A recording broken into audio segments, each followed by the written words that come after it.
오늘 우리에게 주시는 하나님의 말씀을 보겠습니다. 마태복음 13장 18절부터 23절까지입니다. 마태복음 13장 18절부터 23절까지입니다. 우리 한 목소리로 함께 봉독하겠습니다. 그런즉 씨 뿌리는 비유를 들으라. 아무나 천국 말씀을 듣고 깨닫지 못한 때는 악한 자가 와서 그 마음에 뿌려진 것을 빼앗나니 이는 곧 길가에 뿌려진 자요 돌밭에 뿌려졌다는 것은 말씀을 듣고 즉시 기쁨으로 받되 그 속에 뿌리가 없어 잠시 견디다가 말씀으로 말미암아 환난이나 박해가 일어날 때에는 곧 넘어지는 자요 가시떨기에 뿌려졌다는 것은 말씀을 들으나 세상의 염려와 재물의 유혹에 말씀이 막혀 결심하지 못하는 자요 좋은 땅에 뿌려졌다는 것은 말씀을 듣고 깨닫는 자니 결실하여 어떤 것은 100배 어떤 것은 60배 어떤 것은 30배가 되느니라 하시더라. 아멘. 자, 이 시간에 우리 함께 말씀을 위해서 한번 기도하십시다. 하나님, 말씀이 들려지게 하여 주시옵소서. 말씀이 안 들려지면 우리는 소망이 없는 자들입니다. 이 말씀은 단순한 어떤 사람의 말이 아닙니다. 하나님의 말씀입니다. 하나님의 말씀이 들려지고 하나님의 말씀의 사람으로 우리가 새롭게 변화되게 하여 주시옵소서. 이 시간에 우리 간절한 마음으로 은혜 받는 마음을 위해서 함께 기도하겠습니다. 하나님 아버지 감사합니다. 신년 첫 주일을 맞이하게 하신 것 감사합니다. 아버지, 말씀이 들려지게 하여 주시옵소서. 굳어진 마음이 열려지게 하여 주시옵소서. 새 마음을 허락해 주시옵소서. 말씀이 아니면 우리는 변화될 수가 없습니다. 말씀이 아니면 우리는 복을 받을 수가 없습니다. 아버지, 이것 이 시간에도 함께 하여 주시고 말씀으로 찾아오시고 많은 마음에 주님을 영접함으로 말미암아 복된 한 해를 살아가는 우리가 되도록 역사해 주시옵소서. 하나님 아버지, 신년 첫 주일 주 앞에 나오게 하시는 애 감사합니다. 아버지, 올해는 말씀을 듣고 은혜 받는 자 되기를 원합니다. 말씀으로 은혜 받지 못하면 우리는 소망이 없는 자들입니다. 우리는 변화될 가능성이 없는 자들입니다. 우리는 복 받을 가능성이 없습니다.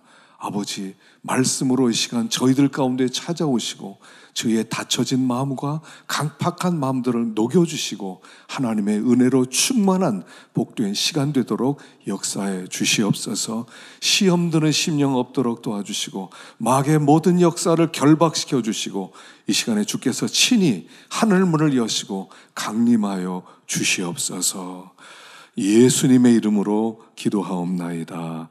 아멘.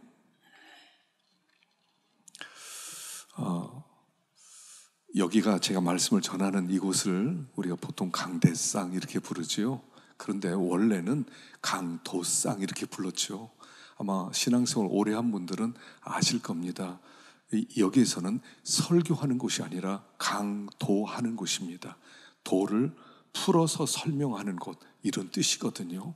그래서 우리는 지금 하나님 앞에 서 있는 겁니다. 그래서 우리는 하나님의 도, 제 말이 아니라 제 철학이 아니라 또 여기에서 도덕적으로 윤리적으로 깨끗하게 살아라 뭐 이런 얘기 하는 데가 아니라 하나님의 음성을 듣는 것입니다. 그래서 목사가 되기 전에 시험을 보거든요. 그 시험이 강도사 시험입니다. 그래서 강도를 할 수 있는 자격이 있느냐, 그 시험을 보고요. 그게 합격하면 후에 목사 안수를 받게 되는 것입니다. 그래서 오늘 전하는 말씀은 하나님의 말씀이다. 그래서 하나님의 도가 우리에게 들려질 때 깨닫는 영이 있어야 돼요. 지혜와 계시형을 하나님이 깨닫는 영이라고 하는데 하나님 깨닫게 해주십시오. 이런 마음으로 말씀을 들으면 하나님이 우리에게 주시는 음성을 듣게 될 줄로 믿습니다. 사실 오늘 제가 이 첫 주일을 굉장히 오랫동안 준비했어요. 한 달 전부터. 오늘 말씀을 한 달 전부터 제가 준비했어요.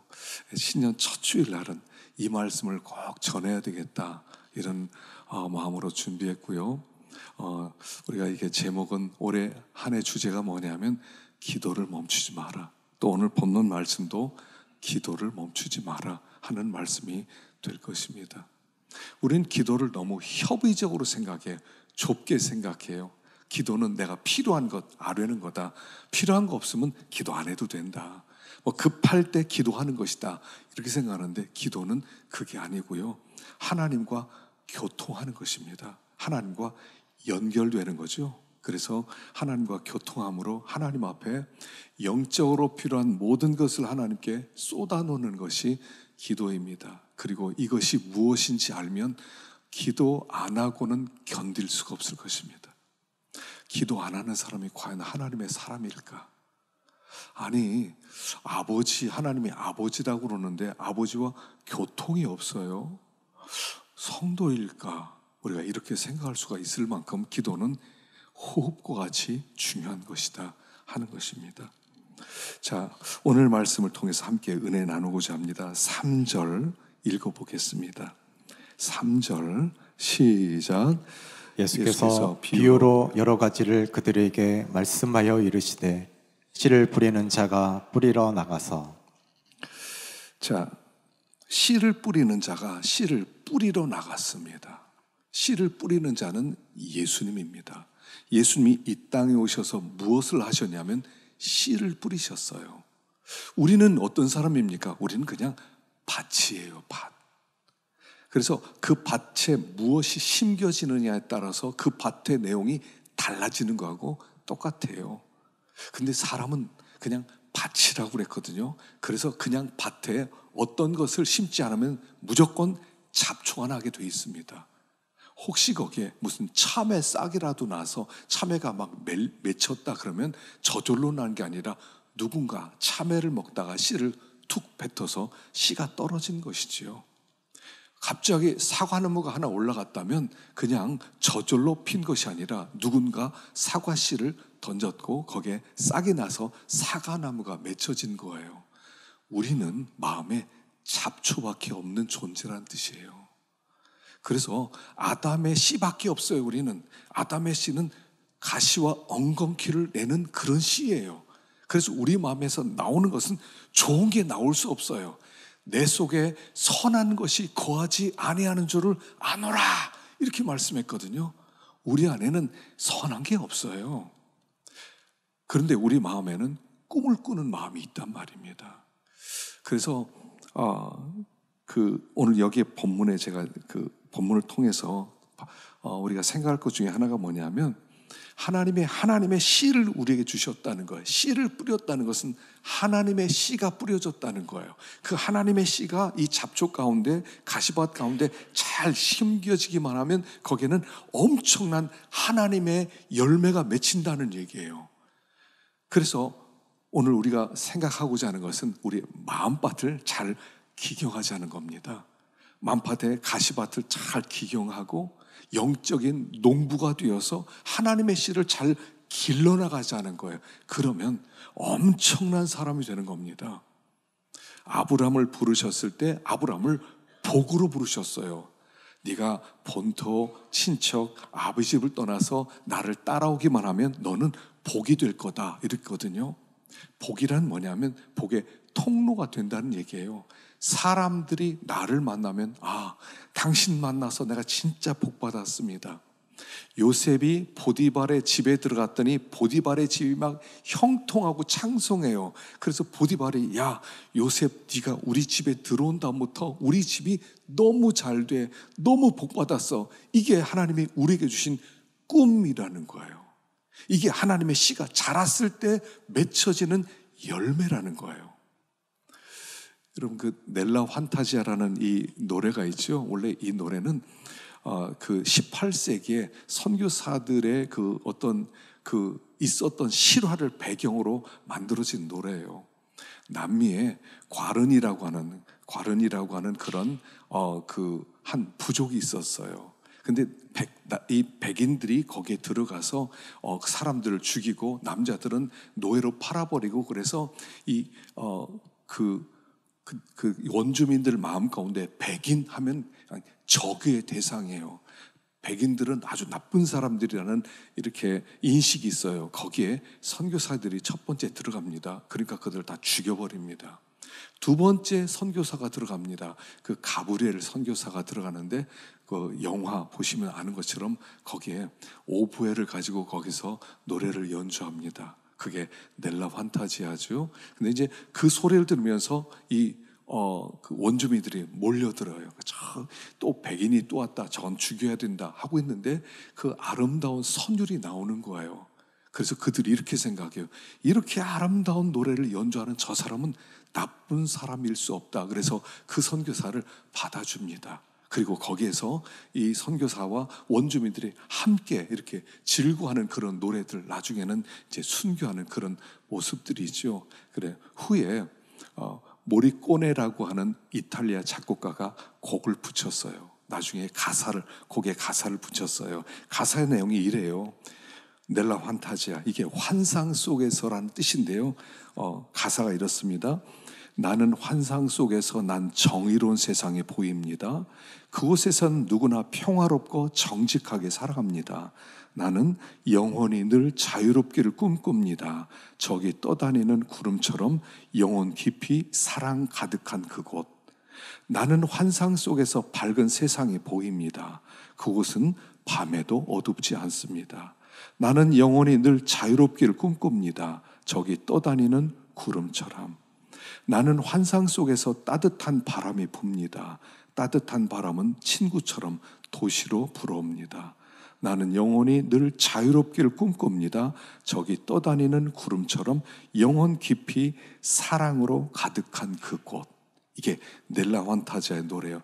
그냥 이거는 환상 속에 있는 나라다. 영혼이 자유롭고 구름처럼 다니면서 사랑으로 가득 채서 서로가 정의가 가득하고 사랑이 가득해서 서로 도와주고 어둡지 않은 밝은 그런 세상을 꿈꾼다. 이런 노래예요. 근데 제가 이걸 보면서 뭘 깨달았냐면 우리에게 하나님이 씨를 주셨는데 하나님의 씨를 키우면 이런 나라를 만드는 사람이 된다는 거예요. 이건 단순히 어떤 환상 속에서 꿈꾸는 나라가 아니라 하나님의 씨를 받아서 그 씨를 잘 가꾸기만 하면 이렇게 모든 사람의 축복이 되는 그런 사람이 되는 그런 나라를 여기에서 말하고 있다. 저는 이렇게 봐요. 그래서 우리가 오늘 본문을 통해서 생각하고자 하는 것은 이겁니다. 어떻게 하면 하나님의 씨를 키울 수 있겠는가? 예수를 믿은 우리 모두는 하나님의 씨를 받았어요. 내 안에 하나님의 씨가 들어와 있어요. 근데 그 씨는 어떻게 기르는 거냐면 기도를 통해서 기르는 거예요. 예수님이 이 세상의 역사 속으로 들어오셔서 예수님이 하신 일이 뭐냐면 하나님의 씨가 자라나게 되었을 때 어떤 사람이 되는가를 보여주셨어요. 예수님이 이 땅에 오셔서 하나님의 씨가 정말 아름드리가 되었을 때 얼마나 아름다울 수 있는지, 얼마나 모든 사람들에게 매력이 될 수 있는지, 얼마나 많은 사람의 복이 될 수 있는지를 예수님이 보여주셨단 말이에요. 그런데 예수님은 어떻게 사셨죠? 기도하는 분으로 사셨어요. 하나님의 아들이 이 세상에 내려와서 하나님의 아들이니까 기도할 필요도 없고 그냥 아름답게 그렇게 십자가 지고 사람을 구원하는 게 아니라 기도해 하셨다는 거예요. 십자가에서 7마디가 기도하셨다 할 만큼 그분의 생애는 자체가 기도하는 생애였다는 거예요.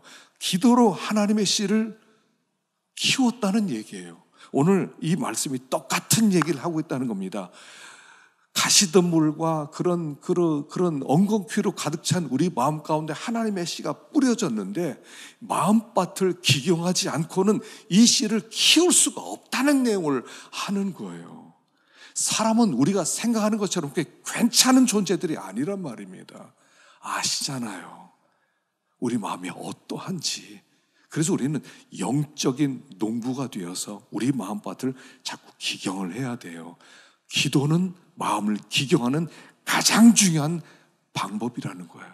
만일 기도를 멈추셨다면 그 씨는 자라지 못할 겁니다. 수많은 잡초 속에서 하나님의 씨가 떨어졌는데 그냥 하나님의 씨 작게 그대로 남아있겠지만 그러나 마음밭을 잘 기경해서 그 하나님의 씨가 자라게 되었을 때는 정말 놀라운 사람이 되는 거예요. 모든 사람의 행복이 되고요, 모든 사람의 축복이 되고, 그리고 나에게는 기쁨이 되는 놀라운 역사가 있게 된다는 것을 가르쳐 주는 거예요. 그래서 이 씨 뿌리는 이 비유는 모든 비유 가운데 기본적인 비유예요. 믿는 사람이 어떤 사람인지, 어떻게 영적 농부가 되어서 마음밭을 기경할 것인지를 가르쳐주는 가장 중요한 비유가 되는 것입니다. 그러면 어떤 제목으로 기도할 것이냐 하는 것을 오늘 본문이 말씀을 합니다. 자, 4절을 한번 읽어보십시다. 4절 읽어보겠습니다. 시작. 뿌릴새 더러는 길가에 떨어짐에 새들이 와서 먹어버렸고. 씨가 떨어지는데요, 사람들이 많이 밟고 다녀서 길가가 되었어요. 그러니까 이 길가는 굉장히 딱딱하다는 것이죠. 거기에는 어떤 씨를 품지 못하는 그런 강팍한 마음을 얘기하는 거예요. 우리가 살아가면서요, 이런 환경, 저런 환경, 이런 사람, 저런 사람, 이런 상처, 저런 상처를 받다 보니까 우리도 모르게 독해졌어요. 사람이요, 이 세상 독해져야 살잖아요. 그냥 모든 사람이 내 마음 같은 줄 알았어요. 착하게 대하면 그 사람도 착한 줄 알았어요. 근데 그렇지 않더라는 거예요. 나는 착하게 됐는데 그 사람 나를 이용하더라는 거예요.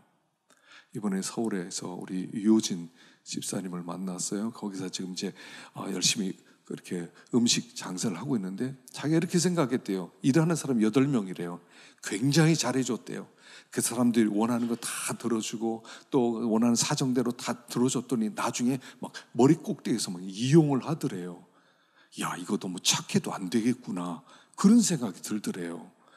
살면 그런 마음이 들 수가 있어요. 강팍해져요. 근데 강팍한 마음의 특징은 뭐냐면 감동이 없는 마음이라는 거예요. 예수님께서 이 감동 없는 세대에서 책망을 하셨어요. 마태복음 11장에 보면 17절 이렇게 말씀합니다. 읽어봅시다. 시작.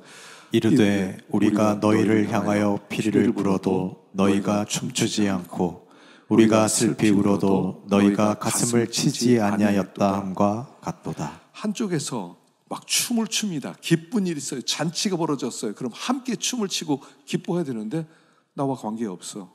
저기서 막 슬퍼합니다. 너무 슬픈 일을 만났어요. 사람들이 통곡합니다. 근데 난 슬프지가 않아요. 관계없어. 이게 강팍한 마음, 길가를 얘기하는 거예요. 우리 안에 감동이 사라졌다는 거, 위험한 마음이라는 거예요. 살아있다는 것은 뭐냐면, 살아있다는 것은 하나 되는 마음이에요. 저 사람이 기쁘면 나도 기쁜 거예요. 아, 저 사람이 기쁘네. 저 사람이 기쁘니까 나도 기뻐. 함께 춤춰야 돼요. 근데 기쁜데 그 기쁨이 내 기쁨이 안 돼. 그걸 단절이라고 그래요. 단절. 이건 무서운 거예요. 너와 나는 관계 없어. 여러분, 사랑이 뭐냐면 하나됨입니다. 내가 사랑하면, 사랑하는 사람이 아프면 내가 아프고요, 사랑하는 사람이 기쁘면 내가 기뻐요. 근데 내가 사랑하는데 저 사람이 아픈데 안 아파요? 그건 사랑이 아니라는 거예요. 이건 단절된 마음이에요. 그걸 저주스러운 마음이라고 부르는 거예요. 우리의 제일 큰 문제는 뭐냐면 감동이 사라졌다는 거예요. 더 이상 감동하질 않아요. 오늘 우리 성가대가 아주 참 산을 향해 눈을 들어 굉장히 아름다운 찬양이에요. 여러분, 은혜 되셨어요? 답변을 못 하시네. 은혜가 됐어요, 안 됐어요? 대답을 못 해요. 왜요? 뭐 좋은 찬양이네, 이런 정도죠. 우리나라 사람들이요, 외국 사람들이 와서 다 좋은데 한 가지를 보고 놀란대요. 뭐 연주회, 콘서트를 했어요. 그럼 잘했어, 박수 몇 번 치고 끝난다는 거예요. 외국에서는요, 그 정도 되면 기립박수를 한다는 거예요. 그것도 한 5분 동안 브라보 막 이러는데, 한국 사람은요, 잘하네. 그래서 어떤 사람은 기립박수 운동을 하고 다니더라고. 강연을 하면, 자 여러분, 강연 마지막에 브라보 하고 일어서서 박수 치는 사람 10사람에게 상 주겠습니다. 그런 사람도 있어요. 우리는 감동이 없어요. 마음이 강팍하다는 거예요. 은혜를 받으면 마음이 부드러워지거든요. 여러분, 이거는 속일 수가 없어요. 옛날에 영혼을 위한 닭고기 수프라고 하는 책을 쓴 잭 캔필드라는 사람이 있어요. 이 사람은 강연료가 1회에 1억이에요. 우리나라에서 불렀대요. 3회를 해달라. 3억을 주겠다. 그래서 이제 다니면서 우리나라를 좀 홍보를 좀 해달라. 그래서요. 그래서 그 사람을 불렀대요. 그래서 이제 강연을 딱 마치는데 우리나라 사람도 알잖아요. 잘하네. 그래 끝나는 거예요. 굉장히 놀랬대요. 자기가 외국 다니면서 기립박수 못 받아본 건 한국밖에 없대요. 근데 외국 가서 뭐 한국을 자랑할 수 있겠냐는 거예요. 그리고 갔어요. 3억만 날렸지. 감동이 없어요. 강팍해졌어요. 마음에 기쁨도 없어요. 슬픔도 없어요. 너는 너, 나는 나예요. 다 단절됐어요. 이게 지옥이라는 거예요. 여러분, 지옥은 어떤 뜻이냐면 단절됐다는 뜻이에요. 너와 나는 관계 없어. 이게 단절이고요. 이게 지옥이에요. 가인이 아벨 죽이고 나서 성에 들어가서 단절되어서 사는 거예요. 그게 지옥이에요. 가인은 지옥 가기 전에 이미 땅에서 지옥을 살아가요. 그 강팍함이. 이게 제일 무서운 거예요. 제일 무서워요. 하나님 앞에 이걸 놓고 기도하라는 겁니다. 하나님, 내 마음은 어떤데 이 슬픈 일에 왜 나는 슬프지 않을까요? 하나님이 이렇게 기쁜데 왜 나는 기쁘지 못할까요? 하나님, 마음이 깊은 병에 들었습니다. 주여, 나를 불쌍히 여겨주십시오. 이걸 기도 제목으로 삼으라는 거예요. 마음이 죽어있는데 난 죄가 없어 뭐 이러고 말아버려요. 난 죄가 없어. 난 나쁜 일 하나도 없어. 그러니까 나는 회개할 것도 없어. 이게 말하는 이 마음은 지옥이거든요. 이게 병들어도 깊은 병에 든 거거든요. 근데 괜찮대요. 우리 성가대 한번 기립박수 한번 하십시다. 엄청 제 아내가요. 이 오늘 거 하려고 막 이를 벼르고 빌어서 저렇게 잘했는데 잘했네. 여러분, 우리 성가대 1년 동안 수고했어요. 또 앞으로 수고할 겁니다. 박수 한번 치십시다.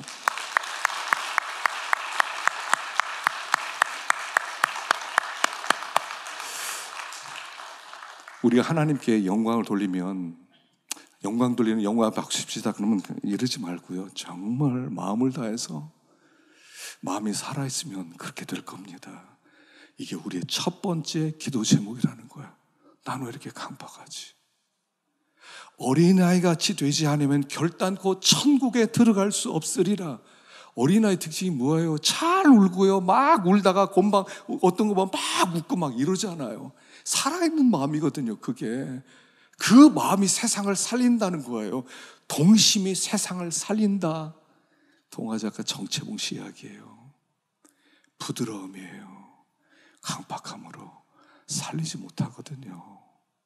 첫 번째 기도 제목, 하나님, 난 너무 강팍해졌어요. 은혜도 안 되고 은혜 받아도 감사도 없고, 하나님, 이게 저의 정체입니다고 하나님께 첫 번째 쏟아놓으라는 거예요. 그게 첫 번째 기도입니다. 기도를 멈추지 말고 그걸 가지고 기도해라. 자, 두 번째 있어요. 두 번째. 자, 5절 읽어보겠습니다. 5절 시작. 더러는 흙이 얕은 돌밭에 떨어짐에 흙이 깊지 아니하므로 곧 싹이 나오나 해가 돋은 후에 타서 뿌리가 없으므로 말랐고. 자, 흙이 있었어요. 그래서 거기에 씨가 떨어졌어요. 그러니까 흙이 좀 있으니까 싹이 났어요. 근데 이 뿌리를 내리려고 하다 보니까 뿌리를 내릴 곳이 없어. 속에 가 보니까 한 돌멩이가 있는데 돌멩이 위에 흙이 조금 떨어져 있었던 거예요. 알고 보니까. 그러니까 해가 떨어지니까 더 이상 뿌리를 내릴 수 없어서 말라 비틀어지게 되었다. 이런 뜻이에요. 두 번째 우리 기도 제목이 이겁니다. 우리 속에는 돌멩이에요. 돌멩이. 사람들 속에 돌멩이가 있어요. 로마서 7장 18절부터 읽어보겠습니다. 시작. 내 속 곧 내 육신에 선한 것이 거하지 아니하는 줄을 아노니 원함은 내게 있으나 선을 행하는 것은 없노라. 내가 원하는 바 선은 행하지 아니하고 도리어 원하지 아니하는 바 악을 행하는도다. 만일 내가 원하지 아니하는 그것을 하면 이를 행하는 자는 내가 아니요 내 속에 거하는 죄니라. 내 속에 두 개의 내가 있다는 거예요. 두 개의 내가. 하나님은 막 믿음으로 살고 말씀대로 순종하고 하나님을 기쁘시게 하려는 내가 있는데, 또 하나의 내가 있는데, 이 강력한 내가 있는데, 하나님을 영화스럽게 하려면 잔소리하지 마. 입담으로 네가 지금 때가 어떤 때인 줄 알아? 뭐 하나님께 영광을 돌려? 그런 소리 하지 마 하고 하나님께 영광 돌리는 자기를 끌고 가서 이 자기 아래 굴복시키는 또 다른 내가 있다는 거예요. 우리 속에는요, 이 또 다른 내가 있어요. 참 구원받은 내가 있어요. 하나님을 영화스럽게 하고 싶어요. 너무 감사해요. 믿음으로 살고 싶어요. 막 사랑하고 싶어요. 섬기고 싶어요. 근데 하나는 잔소리하지 마. 지금 때가 어느 때냐. 네 앞가림이나 잘해. 항상 네 앞가림이나 잘해. 네가 무슨 때가 무슨 때 남을 섬긴다고 뭐 남을 도와준다고, 야 때가 어느 때야. 네 코가 석재야 하는 내가 있단 말이에요. 나밖에 모르는 나, 이기적인 나, 철저하게 하나님의 말씀을 순종하지 못하게 하는 내가 내 속에 있다는 거예요. 이게 돌멩이에요. 큰 돌이 하나 있어요. 그래서 이 돌이 있으면 더 이상 밑으로 내려가지를 못해요. 더 이상 깊어지지가 않아요. 믿음이 자랄 수가 없어요. 10년 지나고 20년 지나고 30년 지났는데 그 에고 병든 내가 강한 자는 절대로 믿음이 안 자라요. 하나님은 우리를 복되게 하고 싶으세요. 여러분, 예수를 믿으면 복을 받는 게 당연해요. 예수를 믿으면 하나님이 그 앞에 여호와 이레로 하나님 우리를 이끌어 주시고 하나님 임재 속에서 역사하게 되어 있어요. 근데 그걸 가로막는 게 나예요. 내 축복을 빼앗는 것은 남이 아니에요. 절대로 하나님이 나에게 주신 복을 남이 빼앗을 수 없어요. 남이 내 앞에 너 복 받나 봐라. 너 복 내가 다 뺏어간다. 너 그냥 두지 않겠다. 여러분, 이런 말은 우리에게 아무런 소용도 없어요. 아무도 우리 길을 가로막지 못해요. 그 복을 가로막는 것은 나예요. 복을 가로막는 건 나예요. 하나님의 복을 주시는데 그 복을 패버리는 건 나 자신이에요. 내 속에는 에고, 나밖에 모르는, 나만 살겠다고 하는, 나라가 위기 가운데 이렇게 빠졌는데 그래서 막 서로 그냥 나라를 지키겠다고 하는데 혼자 나라를 배신해서라도 난 잘 먹고 잘 살 거야 하는 그런 사람들이 나오잖아요. 그게 내 속에 있단 말이에요. 내 속에. 전쟁이 나서 다른 사람 다 고통당하면 우리도 고통당하기도 있죠. 나는 고통 안 날 거야. 아니, 어떻게 저 사람이 죽는데 내가 살아갈 수가 있어요. 나밖에 모르는 나, 이기적인 나, 그 내가 내 속에 숨어 있어요. 이걸 가지고 있는 동안 하나님의 말씀을 순종 못해요. 더 이상 들어가질 않아요. 믿음이 더 이상 자라가질 않아요. 20년 전, 30년에 그 믿음을 그대로 갖고 있어요. 더 못 들어가요. 왜냐하면 내가 있어서, 나, 복을 빼앗는 나, 그게 내 속에 숨어 있다는 거예요. 그걸 놓고 기도해라 하는 얘기예요. 여러분, 그게 우리 기도 제목이에요. 내 속에 내가 있습니다. 여러분, 옛날에 조성모 씨가 가시나무란 그 노래를 불렀는데 가사가 이래요. 내 속엔 내가 너무도 많아 당신의 쉴 곳 없네. 내 속엔 헛된 바람들로 당신의 편할 곳 없네. 내 속에 내가 어쩔 수 없는 어둠 당신의 쉴 자리 뺏고, 내 속엔 내가 이길 수 없는 슬픔 무성한 가시나무 숲 같네. 내 속에 내가 너무 많아요. 욕심도 많고요, 내가 마음 가운데 시기 질투도 많고요, 내 안에 미움도 있고요, 내 안에 게으름도 있고요, 내 안에 이 죄악들이 숨겨져 있어서 내가 가는 길을 내가 막아요. 이걸 하나님 앞에 쏟아놓고 기도하는, 하나님, 나는 어떤 사람입니까? 하나님, 내 안에 진실한 마음이 있기는 한 것입니까? 항상 사람 눈치 보지 않아요. 사람들에게 칭찬받으려고 하지 않아요. 그냥 하나님 앞에서 내가 없는 거예요. 하나님 앞에서 내가 누굽니까? 하나님 앞에 설 때 내가 어떤 자입니까? 이런 건 생각하지 않고 다른 사람이 나를 어떻게 보는지, 다른 사람이 나를 칭찬하는지, 다른 사람이 항상 다른 사람이에요. 그래서 내 속에 나를 가지고 하나님 앞에 씨름하기 시작하는 거예요. 하나님, 복 받지 못한 것은 내 속에 나 때문입니다. 이기적인 나고, 교만한 나고, 욕심부리는 나고, 이 내가 나의 문제입니다. 이걸 가지고 기도하라, 이런 뜻이에요. 그 기도가 어디 쉽겠습니까? 그 기도가 어디 한두 번으로 끝날 수 있겠습니까? 그러니까 끝없이 하나님 앞에 쏟아놓을 때 하나님의 은혜로 새로워진다는 말씀이에요. 자, 세 번째 7절입니다. 7절 시작.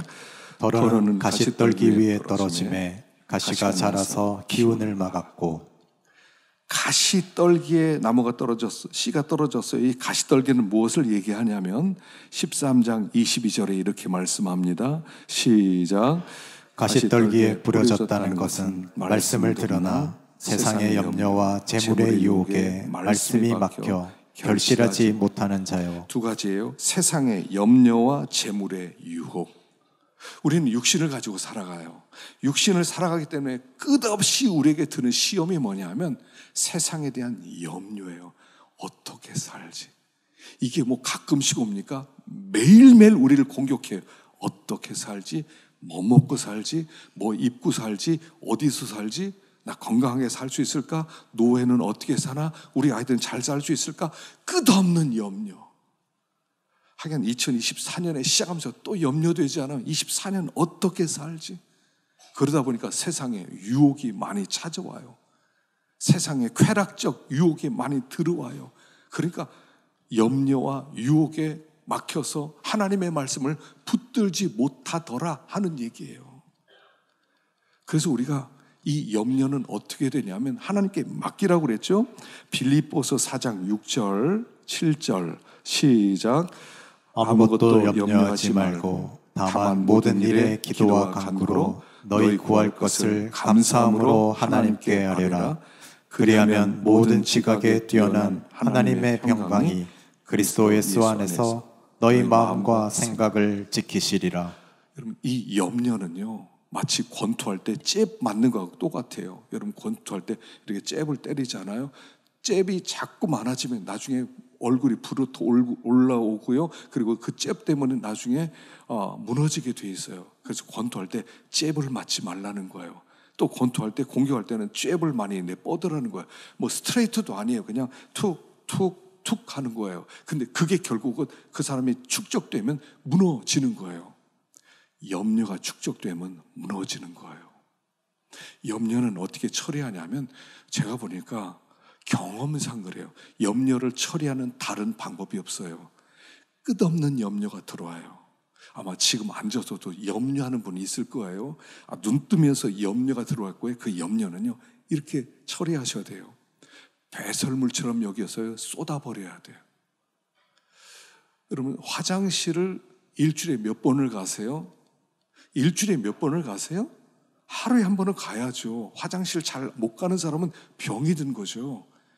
화장실을 매일 가듯이 매일 쏟아놓는 거예요. 염려를 하나님께 쏟아놓는 거예요. 하나님 또 염려가 됩니다. 하나님 내가 건강에 염려가 됩니다. 하나님 노후 대책이 안 되는 것 같아서 염려가 됩니다. 하나님 뭐 먹고 살지 몰라 염려가 됩니다. 그걸 자꾸 쏟아놓는 거예요. 매일매일 쏟아놓고 자유하고 쏟아놓고 자유하고 이걸 매일매일 하셔야 돼요. 매일매일 염려를 계속, 염려는 별거 아니니까 뭐 염려 좀 가지고 있다. 염려를 가지고 있으면 큰일이에요. 염려는 자꾸 쏟아놓아야 돼. 하나님 염려를 하나님께 맡깁니다. 한 건강에 대한 염려 맡깁니다. 미래에 대한 염려 맡깁니다. 자식에 대한 염려 맡깁니다. 하나님 자꾸 맡깁니다. 하나님 맡깁니다. 자꾸 그렇게 하셔야 돼요. 그래서 가볍게 만들어야 돼요. 가볍게. 염려는 우리에게 아무것도 아니에요, 사실은. 염려대로 될지 안 될지도 몰라요. 아니, 염려대로 안 될 때가 더 많아요. 그런데 그 염려는 나를 무너뜨리는 친구 같아요. 염려 때문에 하나님의 말씀을 순종하지 못하게 되는 거예요. 그 염려가 많아지면 나는 그 염려에 사로잡혀 염려의 세계 속에 살아가는 거예요. 쏟아놓으세요. 하나님 염려를 맡겨버립니다. 새벽 기도하는 분은 새벽에 염려를 맡기세요. 새벽에 기도 못하는 분은 저녁에 일 마치고 집에 가시면 그냥 아무 생각 없이 텔레비전만 보지 마시고 골방에 들어가서 하나님께 염려를 쏟아 놓으세요. 하나님, 오늘 이런 일이 있었습니다. 하나님 맡겨드립니다. 그리고 주무세요. 어떻게 이런 세상 속에 기도하지 않고 살아갈 수가 있겠느냐는 거예요. 기도하지 않고는 엄청난 배짱을 가진 사람입니다. 하나님의 도움 없이 기도하지 않고 살아간다? 미쳤어요? 미치지 않고 어떻게 기도하지 않고 믿는 사람의 길을 걸어가겠다는 겁니까? 하나님 앞에 순종하는 길을 걸어가겠다는 겁니까? 어떻게 기도하지 않고? 이와같이 복잡한 세상 속에서 기도는 단순히 하나님 우리 애들 학교 가게 해주세요. 우리 남편 직장에 승진하게 해주세요. 여러분, 이런 기도 제목이 아니에요. 우리는 본질적인 기도 제목을 가지고 있는 사람들이에요. 본질적으로. 말세는요, 기도하지 않고도 예수 믿는 생활을 할 수 있다고 믿어요. 이게 미친 거 아닙니까? 이 세상은 정말 미친 것 같아요. 미친 것 같아. 교회 나오지 않고도 예수 믿는 생활을 할 수 있다고 믿는, 기도하지 않고도 하나님의 능력을 힘입을 수 있고 거룩한 사람이 될 수 있다고 하는 말도 안 되는 세상이 되었단 말이에요. 다시 기도의 자리에 나와세요. 올해 기도의 자리에 나와서 기도 멈추신 분들 다시 기도 시작하세요. 왜냐하면 이 기도하지 않을 때 나중에 큰 그런 얘기죠. 앞으로 큰 쓰나미가 하나 올 거다. 어마어마하게 쓰나미가 온다. 그때 하나님 앞에 기도로 준비된 사람과 그렇지 않은 사람은 결과가 달라지는 거예요. 결과가. 기도를 멈추지 마십시오. 기도를 멈추셨으니까 빨리 기도의 자리를 찾아오세요. 그게 나를 살리는 힘이에요. 나를 살리는 수단이 되는 거예요. 올 한 해는 하여간 저도요, 연초에 제가 또 하나님 앞에 결심을 했습니다. 올해 내가 2시간 기도했던 건 한 3시간 기도해야 되겠다. 내가 그냥 일을 물었어요. 보니까 기도해야 될 제목이 너무 많은 거예요. 제가 모든 여러분들을 품고 기도하려고 하다 보니까 기도 시간이 너무 약한 거예요. 내가 더 기도할 거다. 내가 더 기도해서 우리 교회는 내가 내 기도로 지킨다. 내 기도가 이 교회 불성각되게 할 거다. 각 성도 가정에 마귀 역사를 결박시킬 거다. 제가 결단을 내렸어요. 여러분, 똑같이 결단하십시오. 그래야 살아계신 하나님과 동행할 수가 있어요. 살아계신 하나님과 함께 걸어갈 수가 있는 거예요. 마지막 시는 너무 무서운 시대가 되었어요. 눈에 보이지 않지만 굉장히 무서운 악령이 역사하는 그런 시대란 말입니다. 이런 시대 기도 안 하겠다. 다른 일은 다 계획을 세워놨어요. 이것도 하고 기도만 빼놓고. 말이 안 되는 겁니다. 다시 한번 결단을 내리시고 하나님 앞에 기도로 나아가겠습니다 할 때 올 한 해 우리 하나님이 보호하실 것이고 인도하실 것이고 아름다운 꽃이 필 것이고 모든 사람의 축복이 될 것이고, 내가 어쩌다 당신 같은 사람 만났습니까? 참 당신 못 만났으면 내 인생 헛것 될 뻔했습니다. 그런 아름다운 축복의 통로, 하나님 우리가 그렇게 되길 원하세요.